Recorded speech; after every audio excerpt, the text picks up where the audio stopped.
Avez-vous déjà réfléchi à ce qui se passe lorsque la foi et la science entrent en collision? Lorsque vous ressentez une sensation inexplicable, si profonde que votre raison ne peut l'expliquer? L'Église catholique a été confrontée à ce problème il y a plus d'un siècle, lorsque 3 enfants portugais ont affirmé avoir reçu des secrets divins directement de la mère de Jésus. Imaginez un instant, pourquoi le Vatican a-t-il choisi de cacher l'un de ses secrets pendant plus de 80 ans? Quel est le véritable sens de quelque chose d'aussi puissant, en même temps, si mystérieux? Si, comme moi, vous avez grandi dans une famille religieuse, vous connaissez bien le poids de la foi. Mais pourquoi, avec le temps, cette foi semble-t-elle s'affaiblir? Nombreux sont ceux qui traversent des crises de foi dans des moments de deuil, comme la perte d'un être cher ou une tragédie qui nous amène à nous demander, si quelque chose de plus grand existe, pourquoi des choses terribles se produisent-elles? Claire Dubois, neuroscientifique lyonnaise de renom, s'est elle-même interrogée sur ces mêmes questions. Sa vie a été consacrée à l'étude de l'esprit humain, à l'explication scientifique de l'inexplicable. Mais il arrive que la science et le surnaturel se heurtent avec une telle intensité qu'ils défient toute logique. Vous êtes-vous déjà demandé, même subtilement, si tout ce que nous savons du monde est vrai? Si ce que nous appelons réalité n'est pas seulement une perspective limitée de ce que nos sens nous permettent de percevoir? Comme Claire, vous avez peut-être commencé à observer le monde avec scepticisme, cherchant des réponses dans ce qui est mesurable et explicable. Mais si l'univers des explications rationnelles ne suffisait pas à comprendre tout ce qui se passe autour de nous? En quelques minutes, vous serez transporté dans une histoire qui non seulement questionne les limites de la science, mais aussi défie les frontières entre le possible et l'impossible. L'histoire d'une femme sceptique confrontée à quelque chose que même la meilleure neurologie ne pouvait expliquer. Préparez-vous pour un voyage de transformation, de mystère et de révélation qui, encore aujourd'hui, continue de bouleverser le monde. Fatima, la science et l'inexplicable convergent vers un point commun. Si vous vous êtes déjà interrogé sur les mystères de la vie, aimez-la pour montrer que des histoires comme celle-ci peuvent ouvrir l'esprit de plus de gens, comme celle de Claire. Et abonnez-vous à la chaîne pour approfondir d'autres histoires qui remettent en question notre compréhension de la réalité. Ce que vous entendrez ici transformera votre vision du monde. En 1917, le monde était en ruine après la Première Guerre mondiale. C'est au cœur de ce chaos que 3 enfants de Fatima, au Portugal, vécurent une expérience qui allait changer à jamais le cours de l'histoire de l'Église catholique. Lors de 6 apparitions de la Vierge Marie, Lucie, François et Jacinthe affirmèrent avoir reçu 3 secrets. Le premier évoquait une vision terrifiante de l'enfer, un avertissement sur les conséquences du péché. Le second, une prophétie sur la fin de la Première Guerre mondiale, annonçait un conflit encore plus dévastateur si l'humanité ne changeait pas de cap. Ces 2 secrets furent finalement révélés au public, mais le troisième secret est resté enfermé dans les coffres secrets du Vatican pendant des décennies. Lorsqu'il a finalement été révélé, en 2000, l'Église a prétendu qu'il se rapportait à une vision de souffrance et de martyr. Mais de nombreux érudits, théologiens et même de simples croyants estiment que la version présentée n'était qu'une partie de la vérité. Cela a déclenché une vague de spéculation, allant des catastrophes mondiales à la menace imminente d'une persécution majeure de l'Église. Pourquoi le Vatican est-il resté silencieux si longtemps? Pourquoi le 3e secret semblait-il avoir encore plus de poids que les autres? Claire Dubois, comme beaucoup d'entre nous, a grandi en écoutant des histoires sur la Vierge de Fatima. Sa grand-mère, Marguerite, était une fervente dévote et croyait fermement que le 3e secret contenait un message crucial pour les temps modernes. Mais Claire ne partageait pas sa foi. Elle se demandait souvent, si Dieu existe vraiment, pourquoi tant de souffrance? Pourquoi a-t-il choisi de cacher la vérité au monde aussi longtemps? Ces questions sont devenues encore plus intenses lorsqu'elle a perdu sa sœur cadette, Sophie. C'est à ce moment-là que Claire a consacré sa vie à prouver que ce qu'elle appelait les « miracles » n'étaient rien d'autre que des phénomènes naturels, explicables par la science. Tout allait changer pour Claire. Lorsque la douleur de la perte la toucha profondément, sa quête de réponse fut plus intense que jamais. Et c'est sur ce chemin du désespoir que la science la mena à une impasse. Peut-être ne cherchait-elle pas dans les manuels de neurologie, mais dans quelque chose d'incompréhensible. La douleur de la perte de Sophie fut non seulement un choc personnel pour Claire, mais aussi un bouleversement profond de toutes ses convictions. La mort de sa sœur marqua la fin d'une vie innocente et souleva une question amère. si la science avait toutes les réponses, pourquoi la douleur était-elle encore si intense? Pourquoi n'y avait-il aucune explication à une souffrance aussi brutale et insensée chez un enfant? Si c'était le plan de Dieu, pourquoi n'a-t-il pas fonctionné pour Sophie, se demandait Claire sans cesse. Elle se souvenait parfaitement de s'être tenue près du lit de Sophie, lui tenant la main, sentant son corps se glacer de plus en plus tandis que les paroles de sa grand-mère se mêlaient au murmure d'une foi qui n'avait plus de sens. Sa grand-mère avait cru que les prières pouvaient sauver Sophie, mais elles ne suffisaient pas. À cet instant, Claire se fit une promesse silencieuse, elle trouverait une explication à l'inexplicable. Les funérailles de Sophie marquèrent un tournant pour Claire. Au cœur de son chagrin, elle se sentait trahie par quelque chose en qui elle avait eu confiance toute sa vie. Claire se demandait, s'il existait un Dieu bienveillant, où était-il alors que sa jeune sœur avait besoin de lui? Pourquoi avait-il permis à quelqu'un d'aussi pur et innocent de souffrir autant? Sa grand-mère, en larmes, continuait de faire des promesses à Notre-Dame de Fatima, tandis que Claire se retirait de plus en plus, trouvant tout cela une cruelle illusion. Ce jour-là, elle fit une déclaration irrévocable. S'il existe un plan divin, il faut qu'il me soit révélé, car rien d'autre n'a de sens. Je chercherai une explication rationnelle au monde. La science est la seule chose en laquelle je puisse croire. Ce sentiment de révolte et de rejet de la foi n'a fait que grandir avec le temps. Claire s'est ensuite consacrée aux sciences. Ses études en neurologie sont devenues sa seule vérité.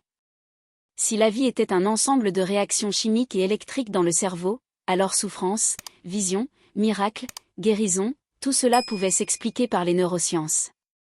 Durant son doctorat, elle s'est penchée en profondeur sur l'étude de la neuroplasticité, la capacité du cerveau à se reconfigurer face à un traumatisme ou à des expériences extrêmes. Sa thèse, les fondements neurologiques des expériences religieuses, comment le cerveau crée Dieu, affirmait avec audace que tout, des phénomènes mystiques aux miracles de guérison, pouvait s'expliquer par les réactions du cerveau à des stimuli profonds et intenses. La foi et la spiritualité n'avaient aucune place dans l'univers de Claire. Pour elle, tout se résumait à la chimie et à la physique. Au fil des ans, Claire est devenue une sommité dans son domaine. Ses recherches ont été reconnues et elle est devenue une scientifique respectée, invitée à prendre la parole lors de plusieurs conférences, dont TED. Mais malgré toute cette reconnaissance, il lui manquait encore quelque chose. Claire sentait un vide, un espace inexploré entre la raison et le surnaturel, où ni la science ni la foi ne pouvaient expliquer la profondeur de ses émotions. À 35 ans, Claire était déjà l'une des neuroscientifiques les plus respectées de France. Son cabinet lyonnais était toujours rempli de patients en quête de réponses à des phénomènes qu'ils ne comprenaient pas. Sa spécialité était d'aider ceux qui prétendaient avoir des visions, des expériences religieuses, voire des guérisons miraculeuses. Pour Claire, il s'agissait simplement d'études de cas intéressantes, où elle pouvait mettre à profit sa vaste expertise scientifique et décrypter ce qui se passait réellement dans le cerveau de ces personnes. Elle était devenue célèbre non seulement pour ses publications sur les neurosciences de la foi, mais aussi pour sa capacité à fournir des explications convaincantes et rationnelles à des événements que beaucoup considéraient comme miraculeux. Pour les patients de Claire, elle était une sorte de psychologue scientifique, offrant un réconfort rationnel aux expériences profondes. Mais au fond, Claire se sentait déconnectée. Elle croyait avoir toutes les réponses, mais elle avait l'impression qu'il y avait plus de questions que d'explications. Le bureau de Claire reflétait sa vie scientifique, minimaliste, moderne et parfaitement logique. Il n'y avait ni image religieuse, ni crucifix, ni symbole spirituel. Les murs étaient décorés de diplômes, de récompenses et de photographies de ses collaborations avec d'autres scientifiques de renom. Claire insistait pour que tout soit explicable et organisé, et qu'il n'y ait aucune place pour quoi que ce soit qui puisse suggérer qu'elle croyait en quelque chose qui ne soit pas rigoureusement vérifiable. Ses patients la consultaient principalement parce qu'elle était l'une des rares professionnelles disposées à écouter avec empathie les récits d'expériences religieuses, tout en leur offrant un point de vue scientifique. Alors que d'autres médecins qualifiaient ces cas d'hallucinations ou de crises de foi, Claire était disposée à écouter, à analyser, surtout, à proposer des explications rationnelles. Dans chaque cas, elle appliquait la logique scientifique. Pour elle, des phénomènes comme des visions ou des guérisons miraculeuses étaient simplement le résultat d'un cerveau stressé, submergé par les émotions ou privé de sommeil. Rien de plus. Mais tout a changé un après-midi pluvieux de novembre 2019. Claire a reçu un appel téléphonique qui l'a sortie de sa zone de confort et l'a directement plongée dans une situation qui allait remettre en question tout ce en quoi elle croyait. Madame Leblanc, une femme de 78 ans, avait été victime d'un grave accident vasculaire cérébral et était restée dans le coma pendant 3 semaines. Les médecins avaient abandonné et avaient dit à sa famille qu'il n'y avait plus d'espoir. Cependant, quelque chose d'étrange se produisait. Pendant ces moments de semi-conscience, Madame Leblanc répétait constamment le nom de Fatima et, plus surprenant encore, parlait portugais, une langue qu'elle n'avait jamais parlée. La famille insista pour que Claire soit appelée pour enquêter. Claire accepta le défi. En bonne scientifique, elle savait que le cerveau humain pouvait être influencé par divers facteurs, et que l'état de conscience altéré de Madame Leblanc était peut-être responsable de ses propos incohérents. Cependant, quelque chose en elle savait aussi que ce cas pouvait être différent. Elle ignorait encore à quel point. À son arrivée à l'hôpital, Claire fut accueillie par Isabelle, la fille de Madame Leblanc. Elle expliqua que sa mère n'avait jamais été religieuse, mais que, maintenant dans le coma, elle semblait murmurer des mots associés à Fatima, ce qui affectait profondément la famille.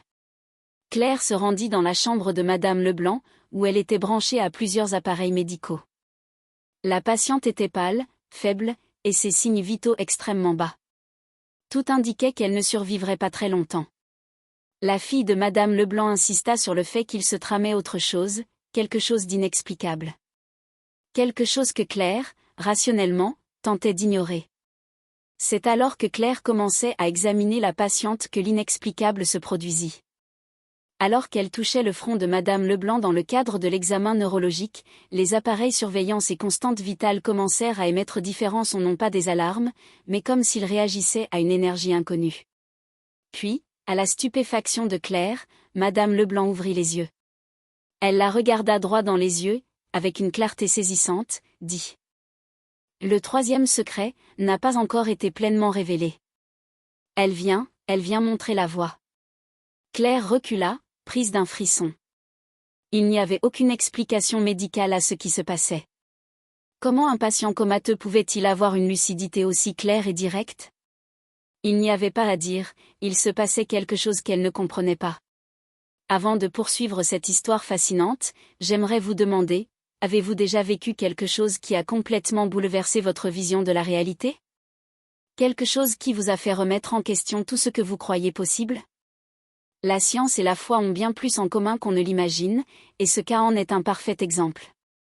Si vous avez des expériences à partager, partagez-les dans les commentaires ci-dessous. Vos témoignages pourraient inspirer d'autres personnes en quête de réponses.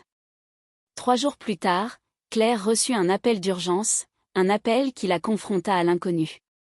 Il était 3 heures du matin, et l'hôpital était silencieux, à l'exception du bruit des appareils de surveillance.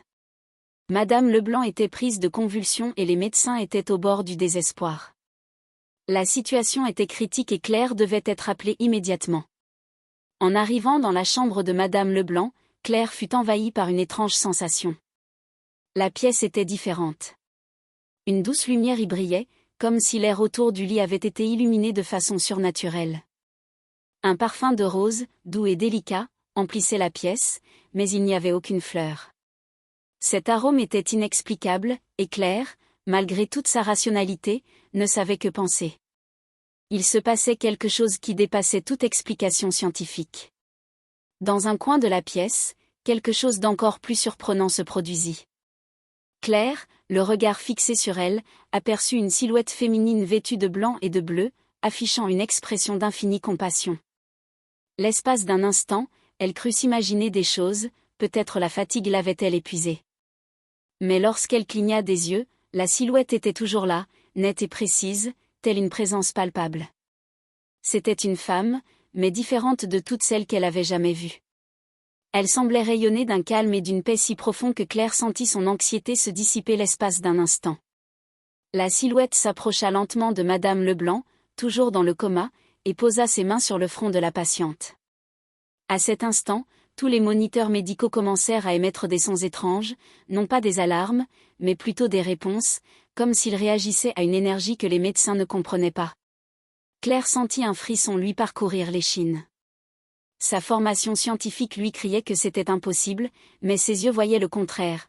Quelque chose d'inexplicable se produisait là, au cœur même de la rationalité scientifique à laquelle elle croyait si fermement. Claire observait en silence la silhouette qui semblait irradier une énergie indescriptible. La silhouette blanche et bleue se tournait vers elle avec un regard serein qui semblait la pénétrer jusqu'à l'âme.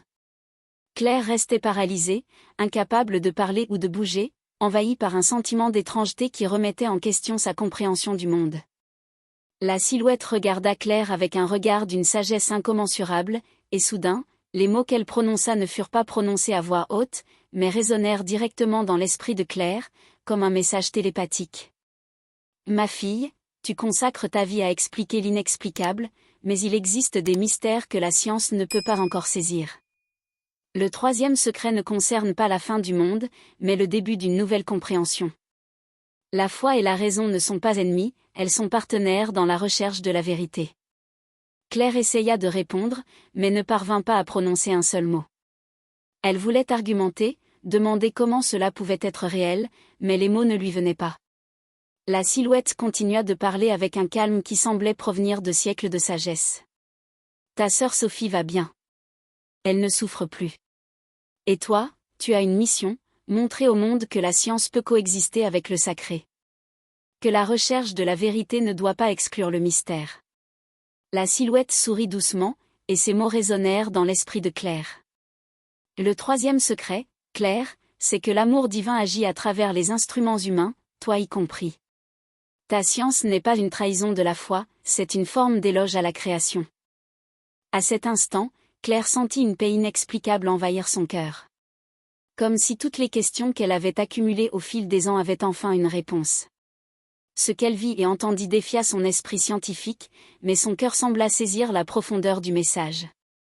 Ce fut un instant qui s'étendit jusqu'à l'éternité, comme si le temps lui-même s'était arrêté. L'instant d'après, Madame Leblanc ouvrit les yeux, comme réveillée d'un long sommeil.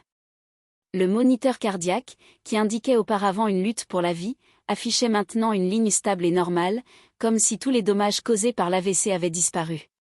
Claire, incrédule, observa la femme sourire, complètement rétablie, comme si elle n'avait subi aucun dommage.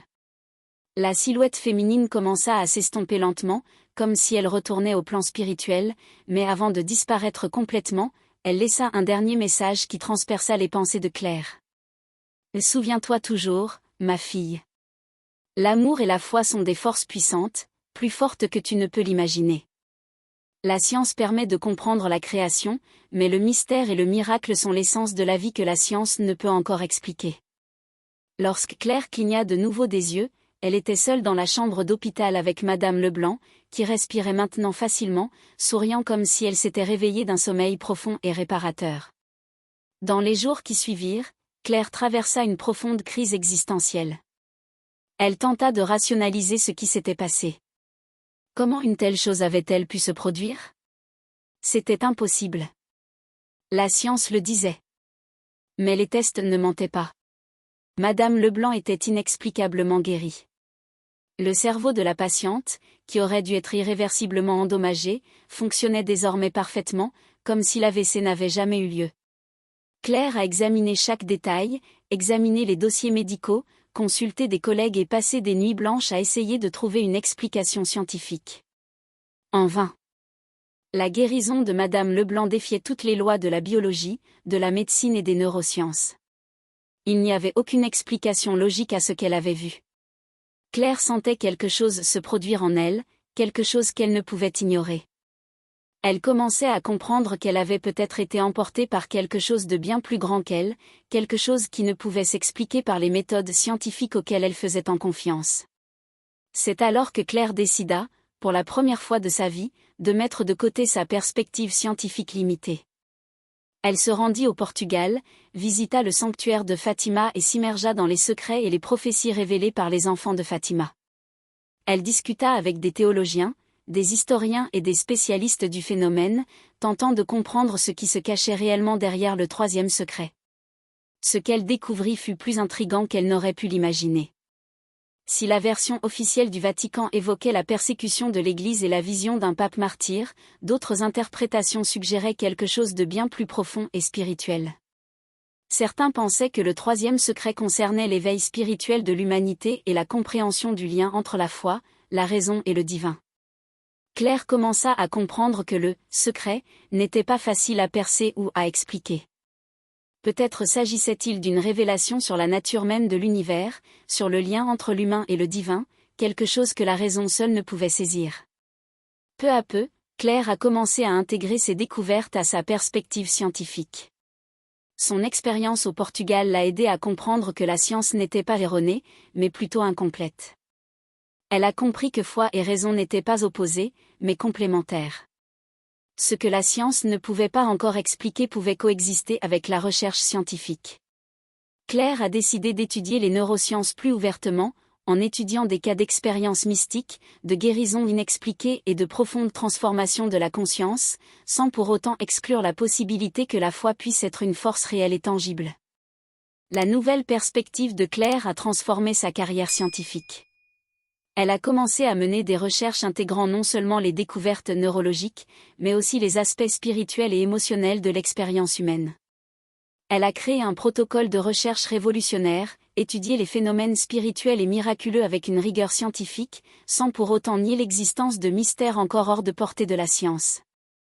Claire a commencé à publier ses études et la communauté scientifique était initialement sceptique, mais à mesure qu'elle présentait des preuves que des pratiques spirituelles comme la prière et la méditation pouvaient avoir des effets positifs sur le cerveau et la santé, elle a gagné en respect. 5 ans après cette expérience qui a changé sa vie, Claire est devenue une figure respectée non seulement dans le domaine de la neurologie, mais aussi dans une nouvelle discipline interdisciplinaire qu'elle a contribué à créer. Elle a poursuivi sa pratique médicale, mais avec une approche plus ouverte et intégrée. Son cabinet de l'avenue Foch à Lyon reflétait plus que jamais le changement qui s'était opéré en elle. Désormais, outre ses diplômes et ses distinctions scientifiques, son cabinet possédait un petit hôtel, discret et respectueux, orné d'une simple reproduction de l'image de Notre-Dame de Fatima. Elle le conservait là, non par dévotion religieuse, mais comme symbole de sa nouvelle compréhension de la coexistence harmonieuse de la foi et de la raison. Claire a fondé en France un programme de recherche unique intitulé « Neuroplasticité et expériences transcendantes » qui étudiait scientifiquement des phénomènes considérés comme miraculeux, tels que les guérisons inexpliquées, les visions mystiques et les profondes transformations spirituelles.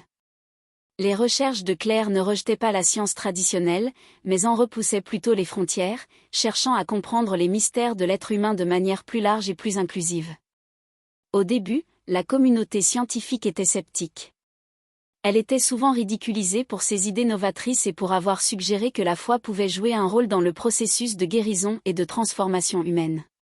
Mais Claire a persisté. Ses études ont commencé à produire des résultats impressionnants. Les patients qui intégraient des pratiques spirituelles à leur traitement médical obtenaient des résultats nettement meilleurs que ceux qui suivaient uniquement un traitement conventionnel. Claire a démontré, avec une rigueur scientifique, comment la méditation, la prière et la foi pouvaient avoir des effets positifs significatifs sur le cerveau et le système immunitaire. Ces travaux ont révolutionné la façon dont de nombreux professionnels de santé abordaient les soins aux patients, démontrant que les dimensions émotionnelles et spirituelles d'une personne ne doivent pas être ignorées. Claire a été invitée à donner des conférences dans le monde entier, notamment dans des universités prestigieuses, où elle a défendu l'idée que la science n'avait pas toutes les réponses et qu'il existait un domaine au-delà de l'esprit humain qu'il fallait explorer. Bien que Claire ne se soit pas convertie au sens traditionnel du terme, elle a commencé à développer un profond respect pour le mystère de l'existence et la grandeur de la création. Elle n'a jamais repris la messe régulière ni la pleine pratique religieuse, mais quelque chose dans sa relation au divin avait changé. Claire a commencé à accepter que la foi et la science n'étaient pas incompatibles, mais plutôt complémentaires. Elle a compris que si la science pouvait expliquer bien des choses, certains aspects de la vie étaient transcendants, échappant au contrôle de la raison. Claire continua de se recueillir sur la tombe de Sophie, mais les conversations étaient différentes. Il n'y avait plus ni colère ni frustration. « Je ne sais pas s'il y a une vie après la mort », murmura-t-elle un jour en contemplant la pierre tombale, mais je sais que l'amour que je ressens pour toi transcende toute explication scientifique actuelle. Et ça suffit. Claire a fondé une organisation à but non lucratif, Fondation Claire Dubois, qui offrait un soutien médical gratuit aux personnes confrontées à des phénomènes considérés comme inexplicables. Son équipe était composée de médecins, de psychologues, de neuroscientifiques et d'aumôniers issus de différentes traditions religieuses. L'approche de la fondation était véritablement intégrative, les patients étaient traités à la fois médicalement et spirituellement. Claire était convaincue que la véritable guérison se produit lorsque le corps, l'esprit et l'âme sont en harmonie, et sa fondation est devenue un modèle pour les hôpitaux et les centres de santé du monde entier. La fondation a non seulement aidé à soigner des personnes souffrant de profondes souffrances, mais a également mené des recherches visant à intégrer les pratiques spirituelles aux soins médicaux conventionnels. Claire savait qu'elle offrait quelque chose de nouveau au monde, un espace où la science n'excluait pas le sacré, mais l'embrassait. L'histoire de Claire nous enseigne quelque chose de profond sur la nature humaine. Elle nous rappelle que la quête de la vérité ne doit pas nécessairement être un combat entre la foi et la raison. Souvent, la véritable compréhension du monde naît de l'union des deux. Ce que Claire a appris, et qu'elle partage aujourd'hui avec le monde, c'est qu'il y a de la place pour la science et le spirituel en chacun de nous. Le troisième secret, a-t-elle compris, n'était pas une prophétie mystique ni un mystère à percer, mais une révélation sur la manière dont nous pouvons embrasser la totalité de l'expérience humaine avec tout ce que la raison peut expliquer et tout ce qu'elle ne peut pas encore comprendre. La foi et la raison peuvent être partenaires dans la quête de la vérité, comme les deux faces d'une même pièce. Le véritable secret de Fatima, longtemps resté caché, réside peut-être précisément dans celui-ci: l'amour divin et la connaissance humaine peuvent, et doivent, aller de pair. Si cette histoire vous a touché, si vous vous êtes déjà interrogé sur le lien entre science et spiritualité, ou si vous connaissez quelqu'un qui pourrait bénéficier de ce message, n'hésitez pas à aimer et à partager cette vidéo. Votre contribution permettra de faire connaître cette histoire à davantage de personnes, notamment à celles qui doutent encore de leur capacité à trouver un lien plus profond entre science et divin. Et vous ? Avez-vous déjà vécu une expérience qui a remis en question votre compréhension de la réalité ? Quelque chose qui vous a fait remettre en question vos croyances les plus profondes ou votre vision de la vie ? Partagez votre histoire dans les commentaires. Chaque expérience a sa valeur, et vous pouvez inspirer ceux qui cherchent des réponses. N'oubliez pas, chaque parcours est unique. Le plus grand mystère n'est peut-être pas ce que le Vatican cache dans ses archives, mais ce que chacun de nous cache au plus profond de son cœur. La capacité d'être rationnel, en même temps, ouvert à l'inexplicable. Scientifique et respectueux du mystère de l'existence. Merci d'avoir regardé jusqu'à la fin. Abonnez-vous à la chaîne pour découvrir d'autres histoires de transformation, des histoires qui montrent comment la vie peut nous surprendre d'une manière inimaginable. À bientôt.